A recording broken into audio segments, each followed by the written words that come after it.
Bueno, muchas gracias por la invitación.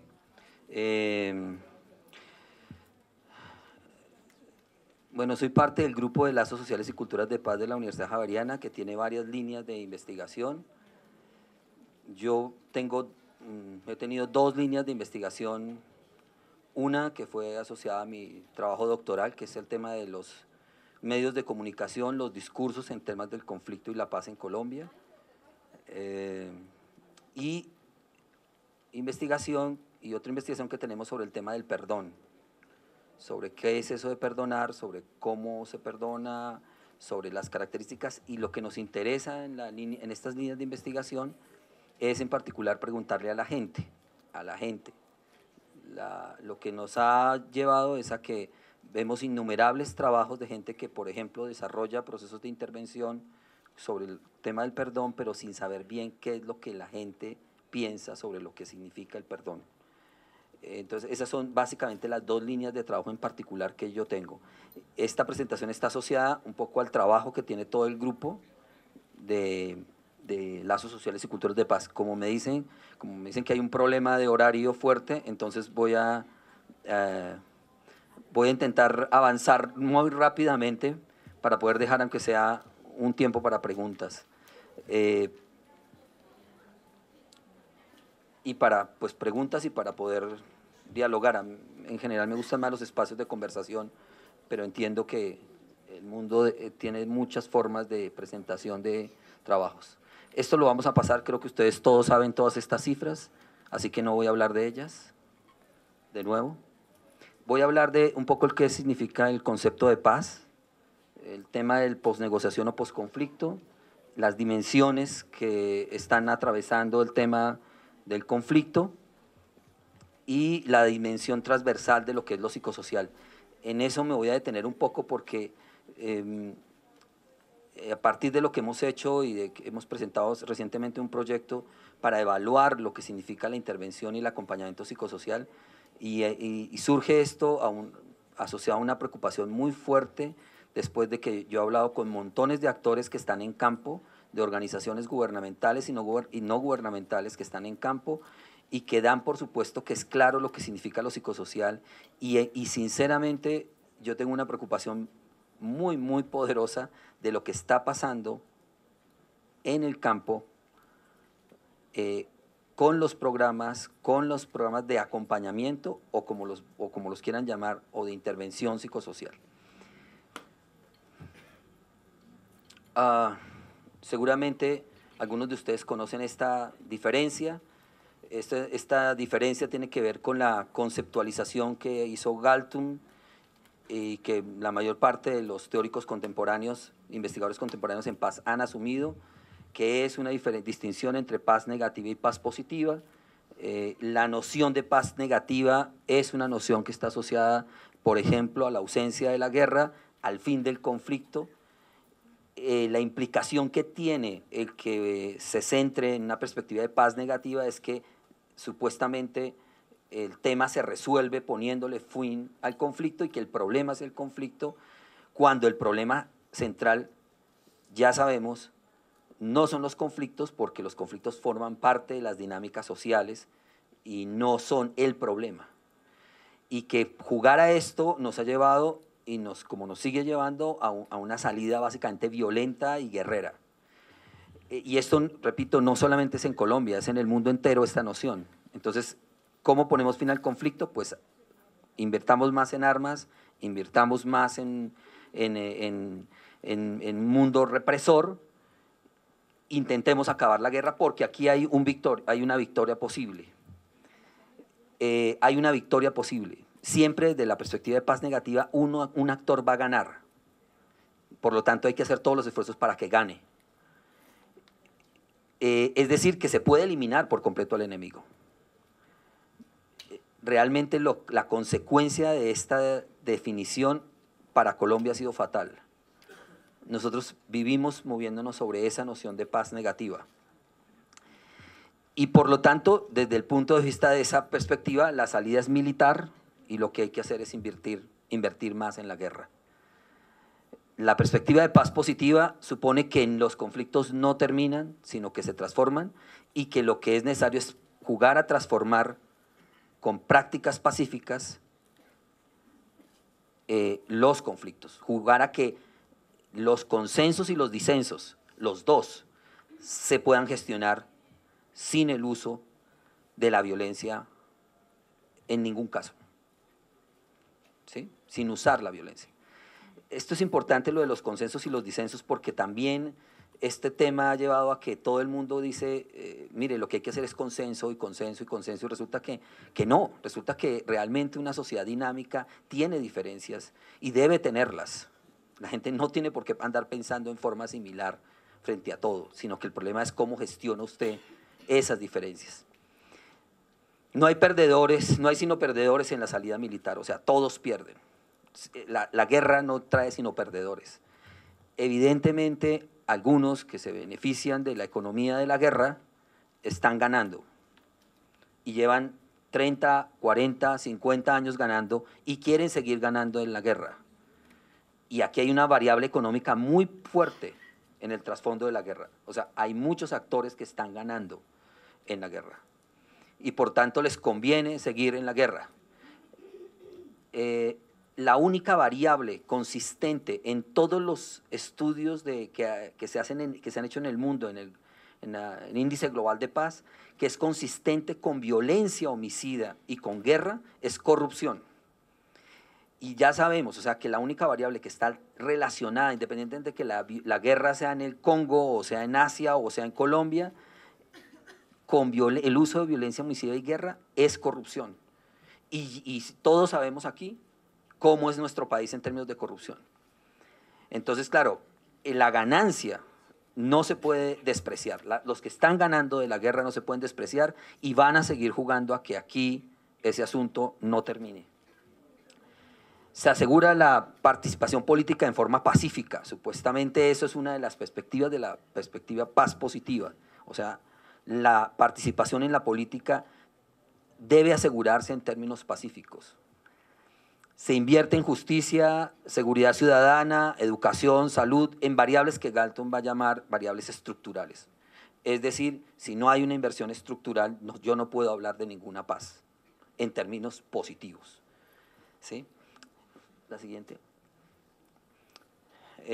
Una investigadora colombiana que ha trabajado también este tema habla de que hay un problema porque, claro, si la paz es un proceso, verla como un todo o nada se vuelve un problema. Entonces, desde la perspectiva minimalista, por ejemplo, es cómo trabajar eliminando factores uno a uno de violencia. La paz desde esa perspectiva, por ejemplo, se vuelve disminución de homicidios y criminalidad. Evidentemente los homicidios son un tema crítico, un indicador crítico en el tema de la evaluación de la violencia, pero no es lo único. Esa es una versión completamente minimalista de la paz. Por otro lado está una paz maximalista, y es solamente con un cambio total y transformación total va a haber paz. Y ya sabemos que ni el minimalismo, ni el pacifismo en términos completos va a poderse conseguir. Entonces hay que pensar en un proceso que no sea ni esa visión minimalista ni esa visión maximalista.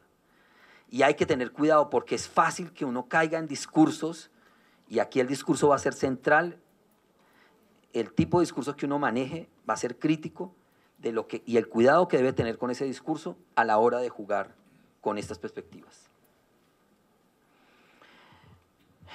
Para hablar entonces de estos temas, de este tema del concepto de paz, pues uno tiene que tener unas dimensiones, tiene que tener claro que hay una dimensión sociopolítica, una dimensión socioeconómica, sociojurídica, socioambiental, histórico-cultural y psicosocial. No es posible diseñar programas, procesos o investigar sobre el tema si uno no tiene claro que están en juego, que hay en juego dimensiones socioeconómicas de la guerra y de la paz. O sea, es el ignorar la estructura económica que sostiene la guerra nos lleva a ingenuidad, a ser ingenuos. ¿Listo? Y creo que el problema aquí de cómo se está manejando, con el lenguaje ambiguo que se está manejando el proceso de paz actual, es que evidentemente ese lenguaje ambiguo termina asumiendo que, por ejemplo, modificando estructuras sociojurídicas, marco legal, por ejemplo, el marco legal, se va a poder conseguir la paz. Pero este proceso no va a ser un proceso que se pueda resolver solamente modificando un tema en el marco legal, pero es necesario tener en cuenta el marco legal.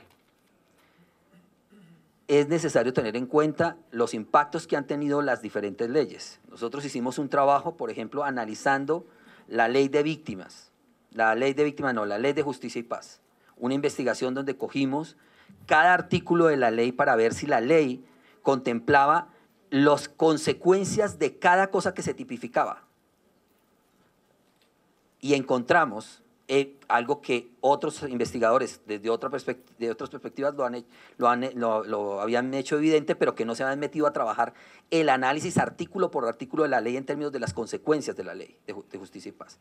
Evidentemente, más del 80% de ese articulado estaba hecho para beneficiar a los victimarios. La ley de justicia y paz fue una ley hecha para los victimarios. Claro, esas evidencias, eso que la gente lo sabe, pues nosotros lo que encontramos fue, porque no hay estudios de eso, es sentarse a mirar al detalle la ley. Creo que, por ejemplo, hay una línea de investigación que no se ha hecho. Y entonces le dejamos la ley y cuando ya apareció la ley, resulta que nosotros tenemos que sufrirla, porque ya se hizo. Pero nadie hace un análisis anterior a que se presente la ley y se la estamos dejando a un conjunto de actores y después vemos las consecuencias cuando la ley ya se ha aprobado. Y tenemos problemas ahí. Pero es imposible que usted hable de esto negando eso. Mire, yo no sé, porque en esta historia, cuando uno es investigador y está en el mundo de la universidad y hace investigación, pues tiene los tiempos que no tienen ustedes que están en el campo para poder revisar montones de documentos. Y claro, cuando se va a los documentos se encuentra que un elemento recurrente es el tema de la tierra y el tema de la deforestación, el tema del impacto en la minería, pero esa dinámica socioambiental no se ve cuando se habla de esto, a no ser que se vea aislada, separada. Lo que ha habido es una gran fragmentación de estas variables. Y eso se refleja en la política pública y en la política en general. La siguiente. Es necesario que en nuestro lenguaje se hable de posnegociación y no de posconflicto, por tanto. No estamos en un momento de posconflicto, estamos viviendo en el conflicto, no vamos ni siquiera a ir a un posconflicto, vamos a un escenario de posnegociación. Y eso es importantísimo que quede claro. La posnegociación, no solamente con las FARC, sino la posnegociación con el Ejército de Liberación Nacional. El tema con el mundo paramilitar, al haberse manejado como si fuese también posconflicto, lo que ha generado es una distorsión completa de lo que está pasando. No vamos a ningún posconflicto, vamos a un escenario distinto del conflicto donde no tenemos ni idea si seguramente dos actores van a negociar el ámbito de cómo se van a mover sobre la tierra y el ámbito de cómo se van a mover sobre la política. El resto ni siquiera lo sabemos cómo va a pasar, qué va a pasar con eso. Pero realmente lo que uno puede ver es que son esos dos ámbitos, el de la tierra y el de la política, en donde está definido. El asunto aquí es, por lo tanto, que lo que estamos viendo es las élites que han seguido y que siguen y que seguramente seguirán moviendo los marcos legales y moviendo la economía de este país, van a tener que ajustar a eso. Pero el problema es que la paz no se construye solamente con las élites. Y lo que pasa es que, evidentemente, la construcción social de la paz es un tema que va a implicar la emergencia de una serie de procesos políticos, económicos, para los que no sabemos si está preparado el mundo de la élite para soportarlos.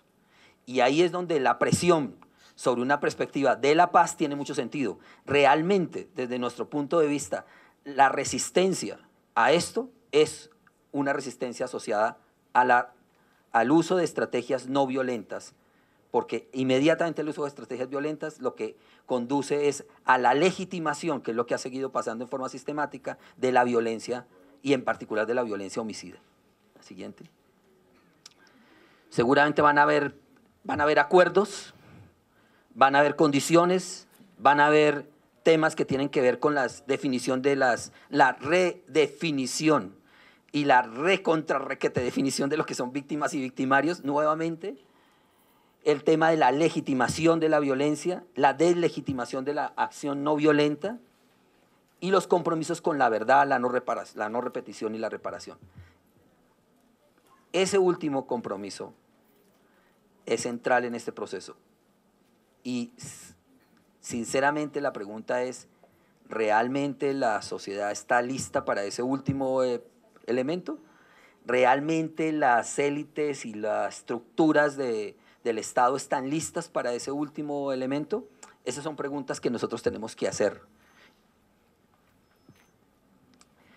La dimensión sociopolítica, evidentemente, todos los estudios de paz muestran sistemáticamente que estas variables están asociadas, unas pesan más que otras en la violencia homicida.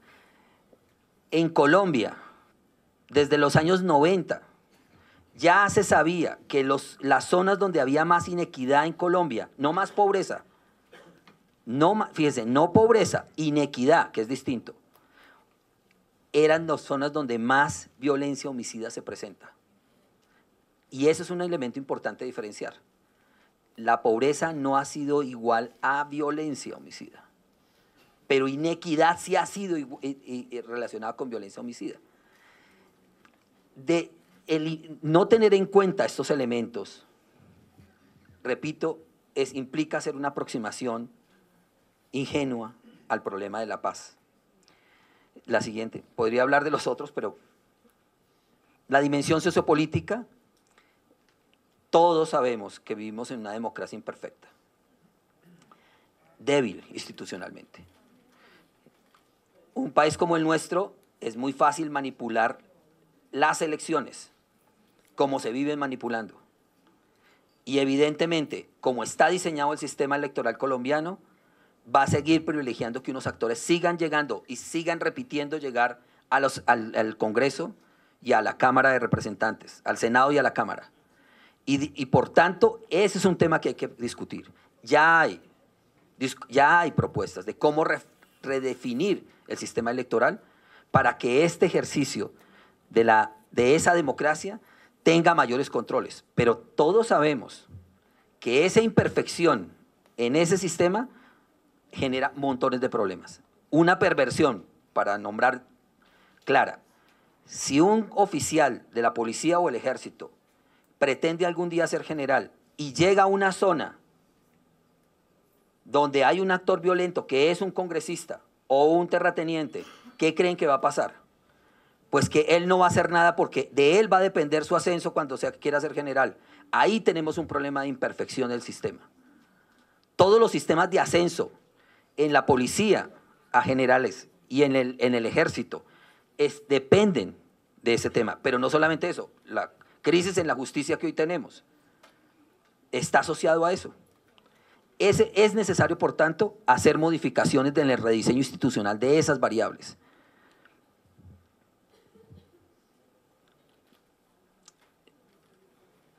La dimensión sociojurídica, ya había hablado de algunos elementos, tal vez el tema crítico aquí es cómo disminuir la impunidad. Los tiempos, los costos, o sea, esto que acaba de pasar hace poco, de que llevaron a la cárcel a un grupo de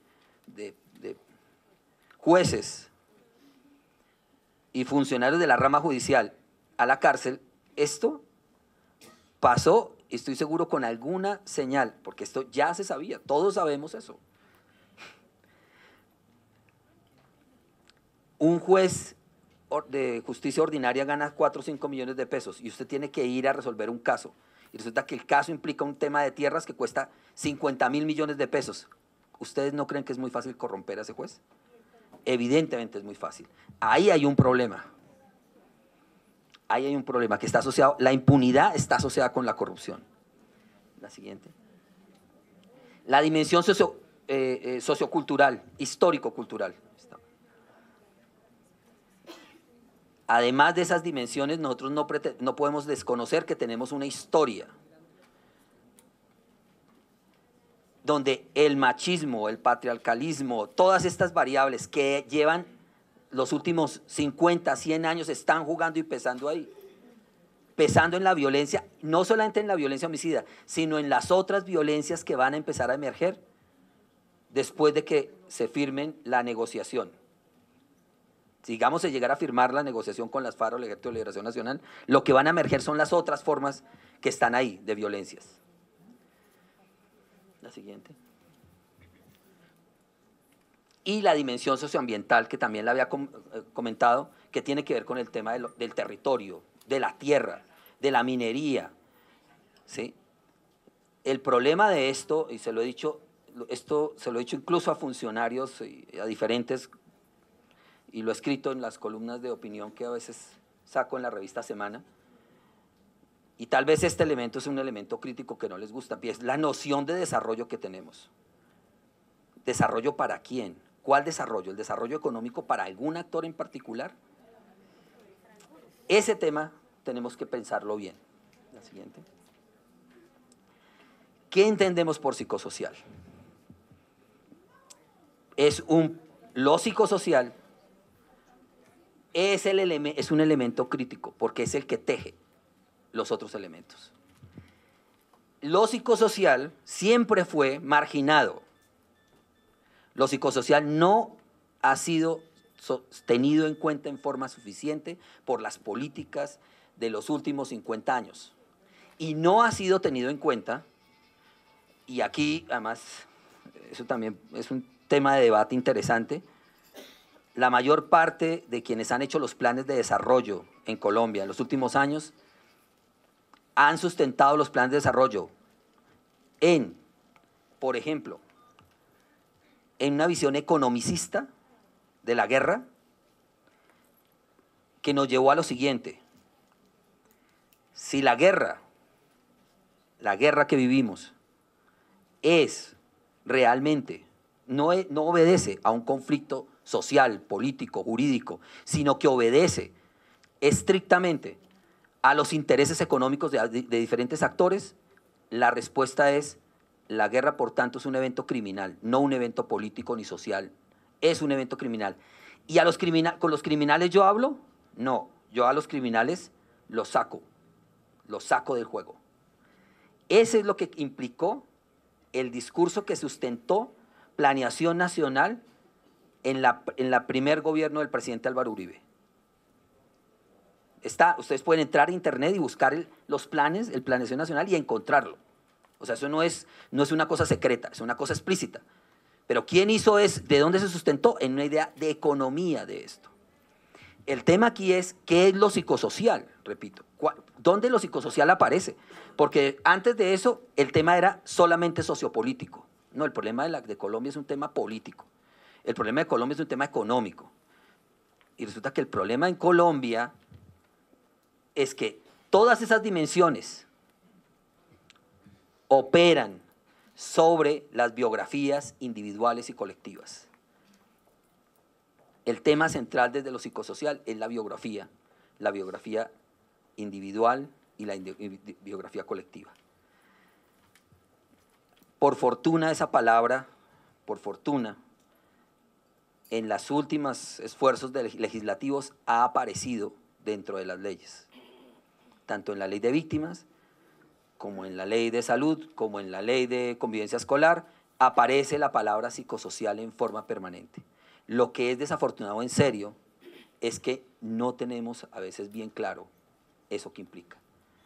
Para lo psicosocial implicó en los años, a mediados de los años 90, en diferentes aproximaciones y reflexiones, apareció asociado a una postura de carácter político asociada al trauma en la guerra.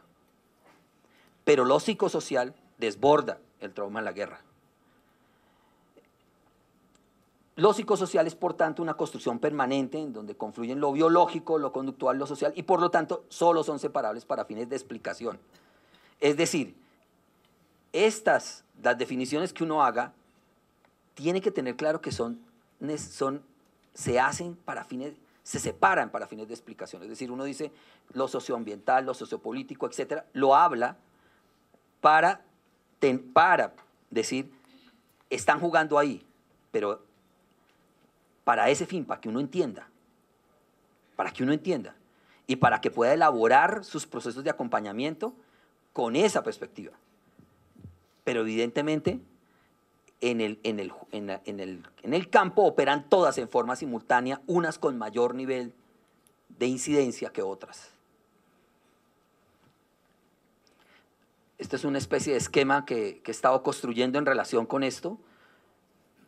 Sigamos. Esa dimensión psicosocial, ¿cómo se ve? En el tema de la construcción de estereotipos y prejuicios, como fuente de legitimación a partir de la categorización que se hace. Con eso me refiero a estigmatizar, rotular, naturalizar las acciones violentas.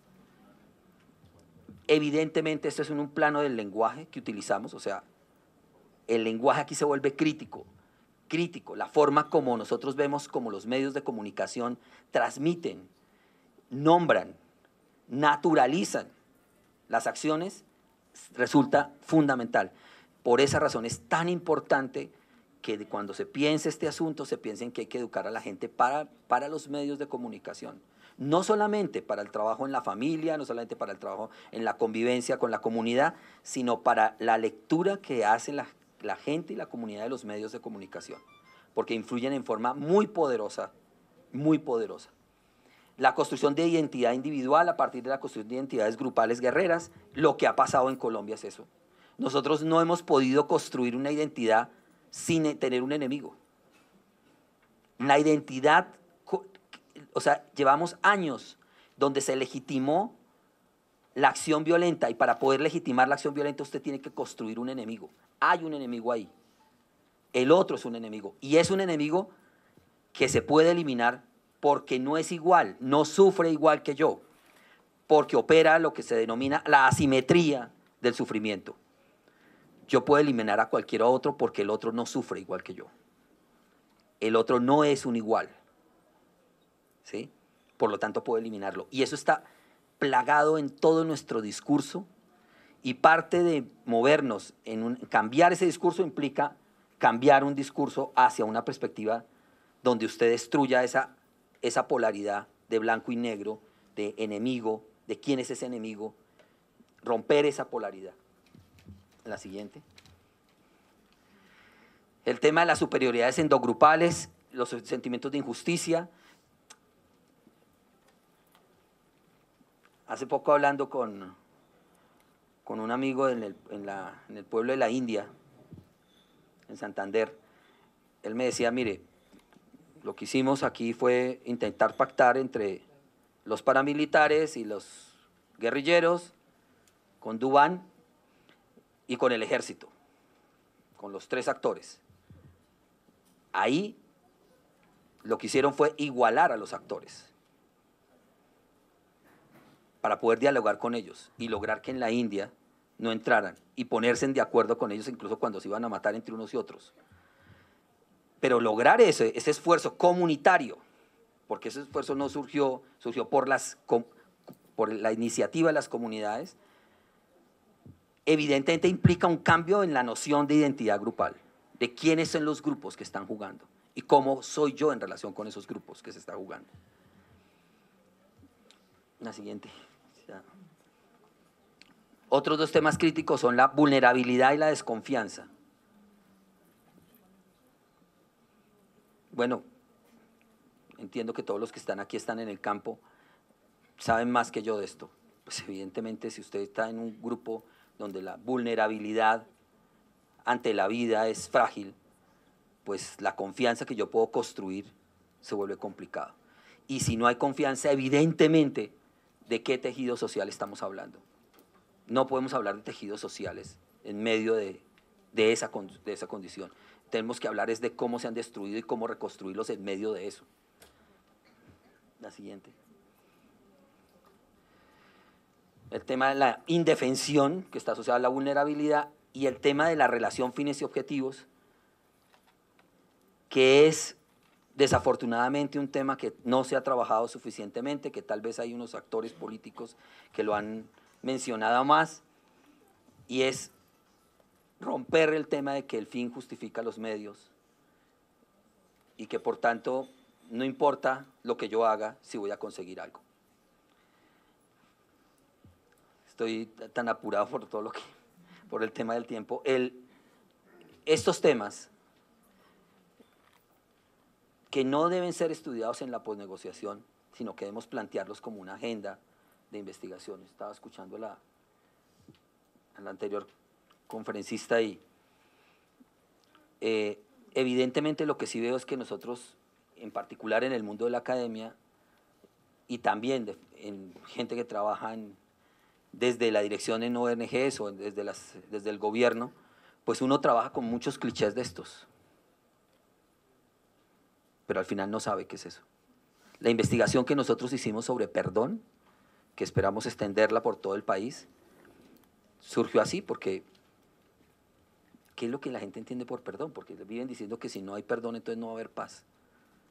Pero ¿qué es lo que entiende la gente por perdón? Porque realmente lo que usted termina buscando, cuando encuentra esto, encuentra es alguien que sabe mucho que le dice que es perdón. O alguien que es abogado que dice por qué es importante reconciliarse o reparar. Pero la gente, ¿qué piensa de eso? ¿Qué está construyendo la gente alrededor de lo que significa el perdón, la memoria, la reconciliación? Entiendo que ahora hay un panel sobre memoria, la justicia, lo que es la reparación, la verdad, la reconstrucción y las transiciones en las que estamos viviendo. En nuestra investigación de perdón, por ejemplo, la primera, repito, estamos adelantando 2 o 3 más. Lo primero que nos interesó es preguntarle a la gente de la calle aquí, a la gente de la calle aquí en Bogotá. Porque la gente aquí en Bogotá, pues no, la gente vive, uno vive bien, termina viendo el conflicto como una cosa que ven los noticieros, pero es da que la gente en la calle aquí en Bogotá termina poniendo cientos de votos para, por ejemplo, va a tener miles de votos para refrendar o no el proceso de paz de La Habana, o para decir sí, no, eso es que hay que matarlos a todos, o decir lo que sea.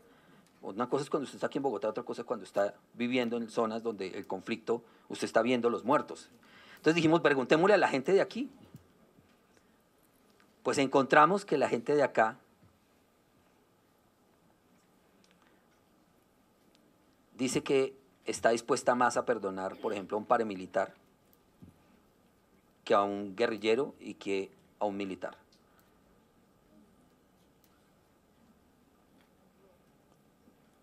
Eso dice la investigación. 400 personas de la calle. Dice que está más dispuesta a perdonar dependiendo del grado de ofensa que haya sido. En este tipo de investigación se ha hecho en muchos países del mundo y evidentemente la gente a veces no entiende, pues, ¿cómo así que aquí estamos más dispuestos a perdonar a un actor que a otro? Eso requiere que nosotros lo pensemos y lo investiguemos. Nosotros podemos tener hipótesis. Una hipótesis es que obviamente legitimar la acción paramilitar, como se ha hecho durante los últimos 12, 15 años, ha llevado a que la gente asuma que es preferible perdonar a uno que perdonar a otro. Pero si nosotros no entendemos el perdón y lo que la gente conceptualiza, piensa, qué piensa la gente sobre lo que es perdonar, no tenemos ni idea del tema. No vamos a poder actuar sobre eso. Yo sé que aquí hay un trabajo muy bonito que hacen las ESPERES, las Escuelas de Perdón y Reconciliación, pero sinceramente yo he hablado con ellos y les dije, pero ¿ustedes han investigado lo que la gente asume que es eso? Bueno, esperamos. Realmente yo creo que tenemos que indagar sobre qué piensan los colombianos, nosotros, no los chinos ni los otros, ni otras personas. Necesitamos entender bien qué es eso, porque hay una gran confusión. La gente, por ejemplo, piensa que perdonar es un proceso donde está involucrado el victimario. O sea que si el victimario no me pide perdón, yo no perdono. Que el perdonar implica reconciliarse. Y resulta que no. El que usted perdone no necesariamente implica que usted se reconcilie. trabajar en un proceso de paz sin tener claro cómo nuestra gente conceptualiza estos conceptos, me sigue pareciendo un poco, es como jugar a, no sé, a acertar en algo que yo no tengo la menor idea, y nos toca indagar sobre esto. Y qué pena, no hay suficiente investigación sobre esto. La gente en sociología dice, no, eso ya Colombia está sobrediagnosticado, eso ya sabemos todo. No es cierto, no sabemos de esto. No hay investigación hecha sobre esto. Nosotros asumimos que sabemos y hablamos de eso como si fuera natural, y no lo es, no sabemos. Nos toca pensar en eso. Yo creo que la academia tiene que hacer cosas mucho más agresivas y fuertes de comprometerse con investigar estos temas para poder entregarle herramientas a la gente que está diseñando, a la gente que está trabajando en campo, sobre cómo trabajar en eso.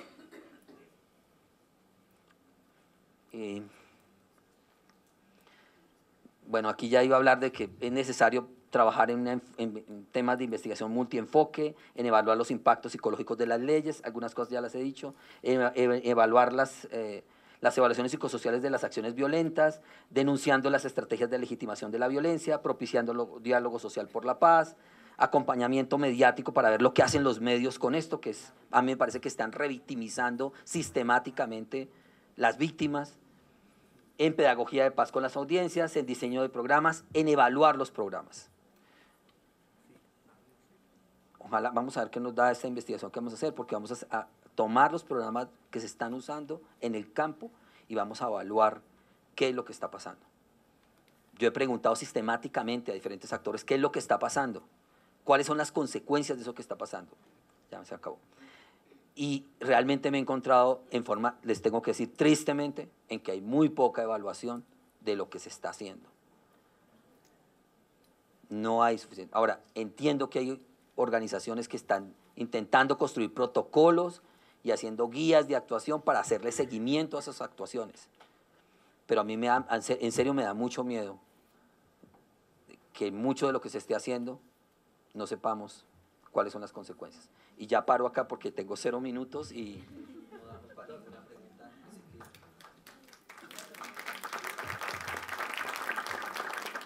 Buenos días a todos y a todas. Doctor, yo le voy a comentar una triste realidad y a todos ustedes de la región donde yo vivo. A escasos 5 minutos en moto,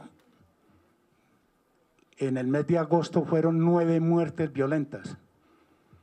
En estos momentos hay presencia de la guerrilla, donde en ciertas horas de la noche no podemos transitar libremente, no podemos usar uso del celular con cámara, donde no tenemos ningún proyecto de atención al adulto mayor, no tenemos atención a la mujer viuda por el conflicto. La paz para cualquier gobierno, cualquier estado, bienvenida sea por cualquier medio. Pero digo yo una cosa, el gobierno, para mi concepto, está perdiendo prácticamente tiempo, dinero en las conversaciones que tiene en La Habana, Cuba. Mire, yo creo que la paz debía de buscarse primero aquí en nuestra comunidad, porque verdaderamente nosotros paz no podemos tener en estos momentos en la situación que nosotros vivimos. Se está haciendo la repetición nuevamente. Hay muchos temas que se han tratado aquí en base a la no repetición y a la reparación. Vuelvo y reitero en la conversación que tuve ayer, que no sea una reparación económica, pero que sea con proyectos productivos. Hay una cosa muy lastimosa para nuestros jóvenes bachilleres. Cuando terminan el estudio, creo que en todas las regiones se ve este problema.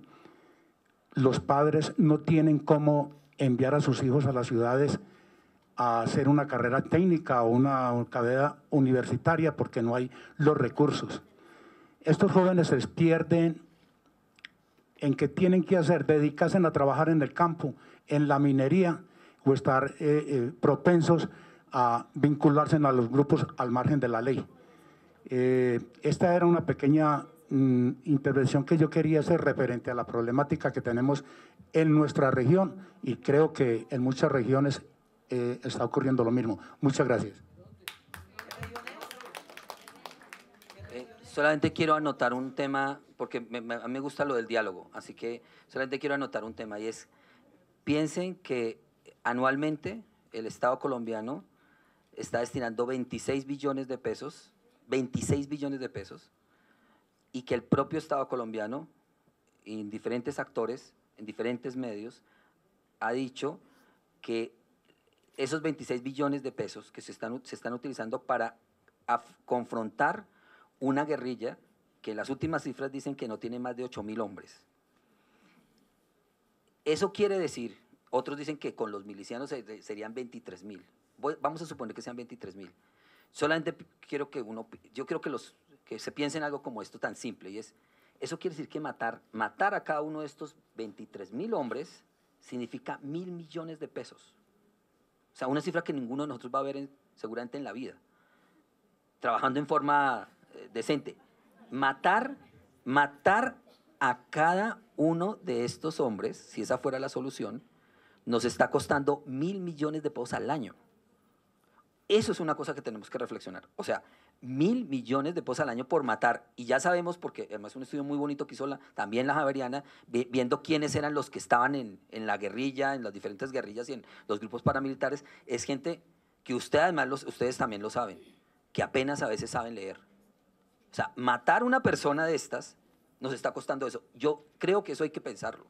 Y el impacto que tiene todo eso en términos de tener ese actor armado. Entonces, esas cosas toca pensarlas también. O sea, estoy de acuerdo en que, por eso yo digo, el tema del conflicto es que no estamos en una situación de posconflicto. Es más, no vamos a ir. Y estoy de acuerdo con usted en que el tema de la paz tiene que ser un tema con las comunidades.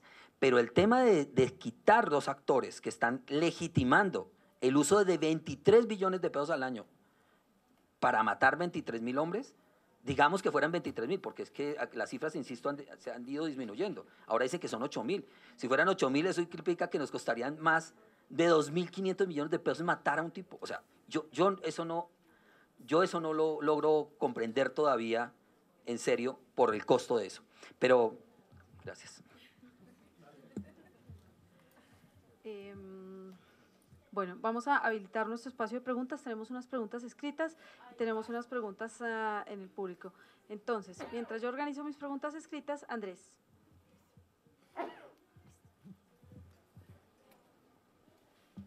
Buenos días. Bueno, agradezco este espacio desde el día de ayer y del día de hoy, ¿no? Porque implica como reconocer qué es lo que se viene construyendo desde lo psicosocial y también implica que nos reconozcamos, ¿no? Aquí hay personas de diferentes lugares del país. Más que una pregunta, no sé si es como un comentario, ¿cómo sería? Yo considero que la guerra no es una guerra contra los grupos guerrilleros o los grupos armados ilegales. Yo creo que es una guerra contra el pueblo colombiano. ¿Por qué lo digo? Yo vengo de un lugar, Toribio, Cauca, ¿no? Una zona bien complicada. Aproximadamente tenemos más de 13.000 efectivos de las fuerzas militares entre policía y ejército, en una zona relativamente pequeña que la compone 3, 4 municipios en el norte del Cauca. ¿Por qué la digo que es una guerra contra el pueblo colombiano? Porque en el fondo no el Estado colombiano, yo creo que aquí queda evidente con la exposición que usted hace, detrás de esto están las grandes multinacionales, están los grupos de presión, los grupos económicos. Toribio se caracteriza no solamente donde confluyen los diferentes grupos armados, específicamente la insurgencia, sino que también es una zona muy rica en recursos naturales, específicamente minería, específicamente fuentes hídricas, están los páramos. Es una zona geoestratégica para la comunicación de Occidente con el centro del país. En ese momento el número de combatientes de la insurgencia no se eleva a más de 2.000, ¿no? Mientras que las fuerzas militares están aproximadamente unos 13.000 efectivos de las fuerzas militares. Ha habido una avanzada y en esta avanzada lo que uno logra notar es que existe una relación, por ejemplo en el caso de la minería, entre la avanzada del ejército y las solicitudes mineras, ¿no? Más del 80% del municipio de Toribío está solicitado por las grandes multinacionales, ¿no? Y asimismo se ha presentado una gran avanzada. Y alrededor de esto entra también desde la parte legal toda una serie de avanzada, como es el plan de consolidación territorial. También entra los planes militares, la espada de honor. La espada de honor es un plan que consiste en la articulación de las diferentes entidades militares para supuestamente acercar a la insurgencia. Pero, como ustedes saben, hay una fuerte organización indígena y en el fondo lo que uno nota ya es que no es directamente una avanzada para diezmar a la guerrilla. En el fondo es una avanzada para copar el territorio y también para desestructurar la organización indígena. Entonces, considero que es una guerra contra el pueblo colombiano porque no solamente pasa en el norte del Cauca, sino que pasa en varias zonas, ¿no? En Chocó, en Catatumbo, La Guajira, ¿no? Varios lugares. Y precisamente son zonas de grandes riquezas de todo, ¿no? Hídricas, mineras, en fin. Y precisamente, pues se generan toda una serie de proyectos precisamente para beneficiar o aunar esfuerzos para ese tipo de cosas, ¿no? Los planes de consolidación es una realidad y alrededor de eso están también los diferentes proyectos, no solamente psicosociales, sino también económicos, sociales. Por ejemplo, pues este proyecto en el que estamos es precisamente en eso, ¿no? Y ayer lo dijeron, ¿no? Específicamente están en aquellas zonas de consolidación. En Toribío pasó algo interesante. Dentro del plan de consolidación territorial, como ustedes saben, uno de los lineamientos es otorgarles a las fuerzas militares la construcción de ciertas obras civiles, ¿no?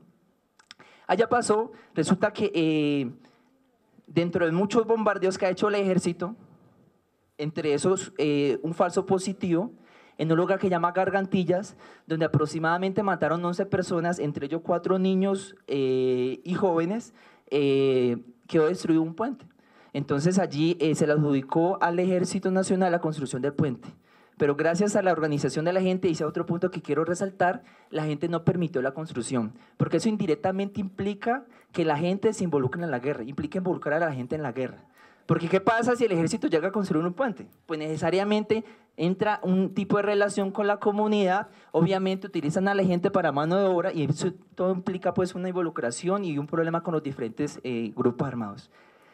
Considero que la salida, porque en el norte del Cauca y unos análisis que se han hecho desde las comunidades y de las autoridades, es que con la firma, como usted lo plantea, la firma la firma de los acuerdos a los que se llegue, no se va a terminar la guerra, para nada.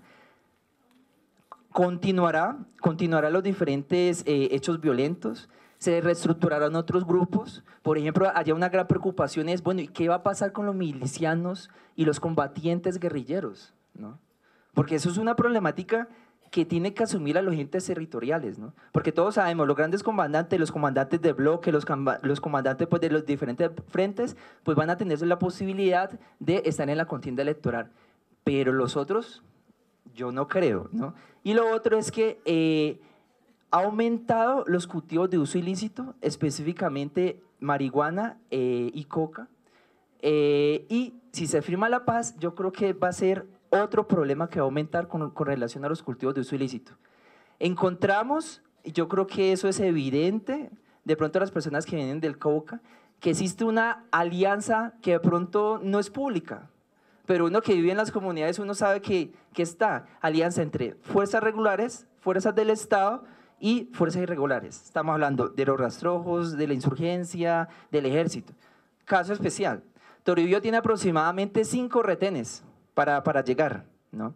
Y resulta que en ocasiones quitan los retenes militares y claro, y justo cuando quitan los retenes militares bajan la coca, bajan la marihuana. Entonces uno nota que hay una relación.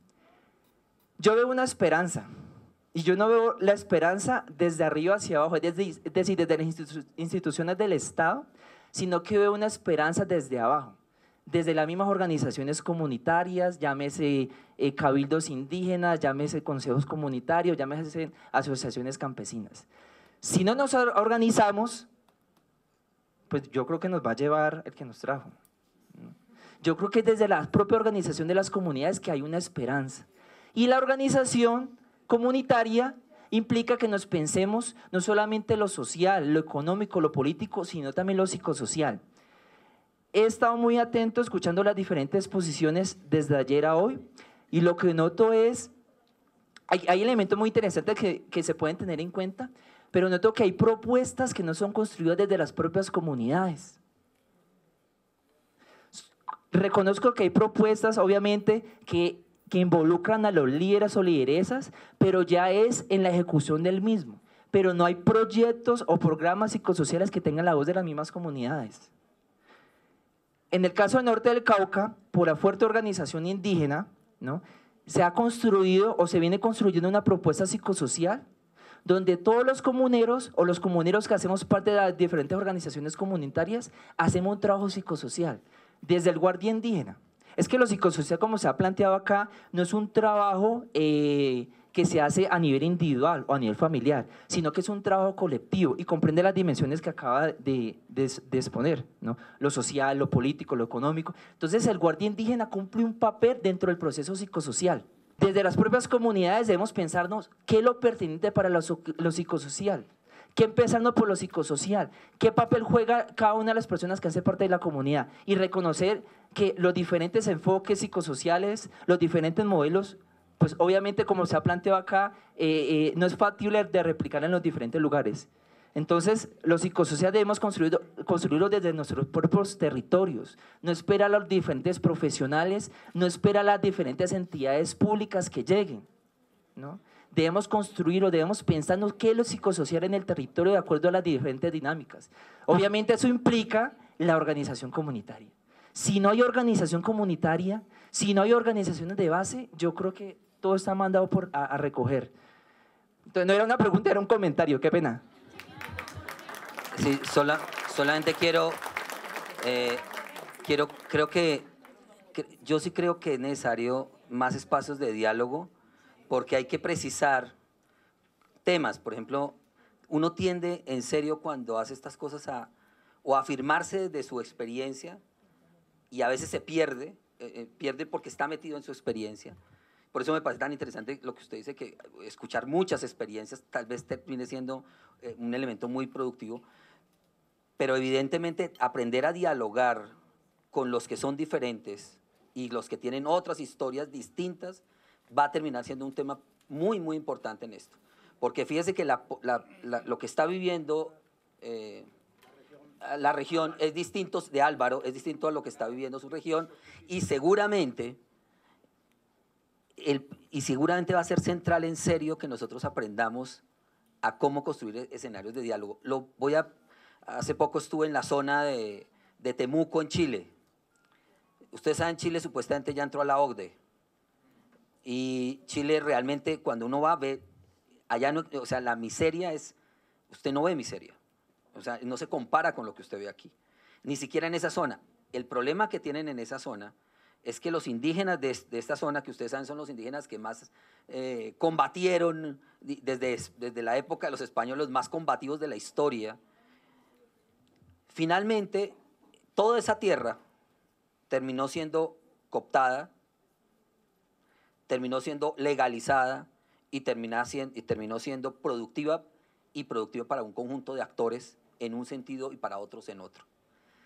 Un grupo de investigación de la Universidad de la Frontera en Chile decidió investigar porque resulta que las comunidades indígenas de ahí, tanto entraron grupos religiosos diversos, 5, 6, 7 tipos de grupos evangélicos y religiosos diversos, como otros tipos de actores a la misma zona. Con los años lo que ha terminado pasando es que los jóvenes que estaban en esta zona, o sea, hay muy pocos de personas de esa zona que conservan temas de la identidad indígena de esa que usted nos habló ahora. Y claro, empezaron a investigar porque empezaron a mirar que mucha de esta gente terminó en temas de alcohol, de drogas, de violencia, de femicidios, de todo tipo. La investigación ha arrojado además que las formas de aproximarse a tratar esto, la propia comunidad tampoco los pudo generar. En unas comunidades sí, en otras no. En unas comunidades el tema no solamente no se pudo resolver, sino que se profundizó y tienen unos problemas que ahora parecen ser, o sea, que los desestructuraron por completo. Yo lo que creo en serio es, en cada caso, y por eso me parece bien que aquí se expongan diferentes experiencias, porque evidentemente cada caso termina siendo distinto y las formas de articularse desde la comunidad con las comunidades y las comunidades mismas seguramente va a tener que pensarse en forma diferente. Por eso yo le decía al comienzo, en la India, por ejemplo, no han entrado operadores al campo. Pero, por ejemplo, ahí está los 4 pastores o 5 pastores, cada vez que se sientan a negociar para que no hayan muertos dentro de la comunidad, se han podido poner de acuerdo cuando van a dialogar cuando hay un conflicto. A mí me decía Duván, tenemos ahora un problema, porque nosotros sabemos que esto seguramente se va a negociar. Y vamos a tener un problema porque vamos a necesitar asesoría de las universidades en términos legales, porque no tenemos abogados que nos puedan defender ante las nuevas formas. Cuando esto se acabe van a haber formas nuevas de operar sobre lo que está pasando. Y seguramente vamos a tener que pensar cómo actuar en ese nuevo escenario. Yo no estoy tan seguro de generalizar de la palabra guerra contra el pueblo colombiano, no estoy tan seguro que sea un tema tan organizado y sistemático. Lo que uno puede ver es que hay bastante asistematicidad en el tema y que sí hay mucho, evidentemente debido a todos los intereses tan diversos que hay y en cada zona operan en forma distinta. Por eso hay que pensarlos en forma distinta. Pero bueno, yo sí creo que el tema del diálogo, el diálogo social, es un tema que debe ponerse por encima del uso de cualquier forma de violencia, porque cuando jugamos con la violencia, justificándola de cualquier forma, la gente que siempre ha perdido aquí, el 80%, siempre ha sido la gente que no tiene forma de defenderse. O sea, si el 81% de todos los muertos que ha habido en Colombia desde hace 50 años los ha puesto gente que no está armada, uno tiene que preguntarse por eso, porque ahí están los muertos, no están en los actores armados. La mayor parte de los muertos no están en los actores armados. Entonces, esas cosas hay que pensarlas en esas formas de resistencia pacífica que yo creo que hay que pensar con cuidado.